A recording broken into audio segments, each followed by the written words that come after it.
சிறகடிக்க ஆசை சீரியல்ல இனிய எபிசோட்ல என்ன நடந்திருக்கு அப்படின்னு பாத்தீங்கன்னா, இப்ப முத்துவுக்கு பணம் எடுத்துக்கிட்டு வந்துகிட்டு இருக்கிற கார போலீஸ் மறைச்சிட்டாங்க இல்லையா?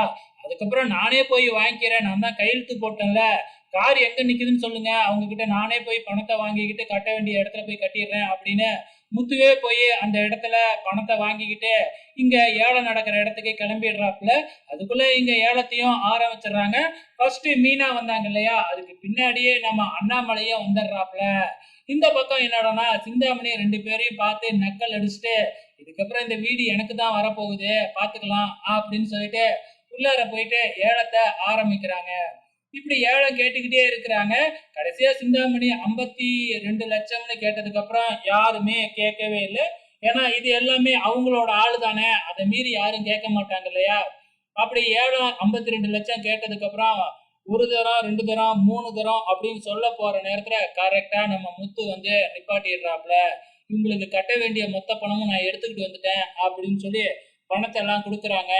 இல்ல இல்ல இதுக்கப்புறம்லாம் செல்லாது அப்படின்னு சிந்தாமணியும் பிரச்சனை பண்ணி பாக்குறாங்க. ஆனா என்ன, நம்ம ஏலம் நடத்துற ஒரு அரசாங்க அதிகாரி இல்லையா? இல்ல அவங்களுக்கு இன்னைக்கு ஃபுல்லாவே டைம் இருக்கு. அதனால இப்ப அவங்க பணம் கட்டினாலும் அது செல்லும். நாங்க ஏத்துக்குவோம் அப்படின்னு ஒரே போடா போட்டுறாங்க. இப்ப பணத்தை எண்ணி பாக்குறாங்க.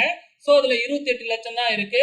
அப்பனா இன்னும் 10,00,000 வரணும். எனக்கு 38,00,000 தரணும். 28,00,000 மட்டும் கொடுத்தா நான் எப்படி ஏத்துக்குவேன் அப்படின்னு பிரச்சனை பண்ண ஆரம்பிக்கிறாங்க. உடனே 10,00,000 அண்ணாமலை கிட்ட இருந்து வாங்கி கொடுக்குறாப்புல நம்ம முத்து.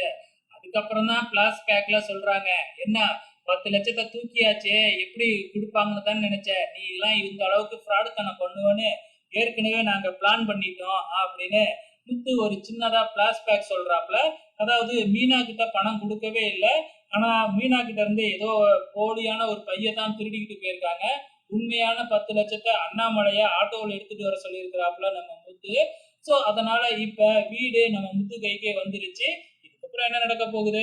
மறுநாள் வந்து பாத்தீங்கன்னா மறுபடியும் வீட்டுக்கு எல்லாத்தையும் கூப்பிட்டு பால் காய்ச்சி வீடு குடி போற மாதிரி நம்ம விஜயா பயங்கர சந்தோஷத்துல போய்கிட்டு இருக்கிறாங்க. சோ வெயிட் பண்ணி பார்க்கலாம் அப்கமிங்ல என்னென்னலாம் நடக்க போகுதுன்னு.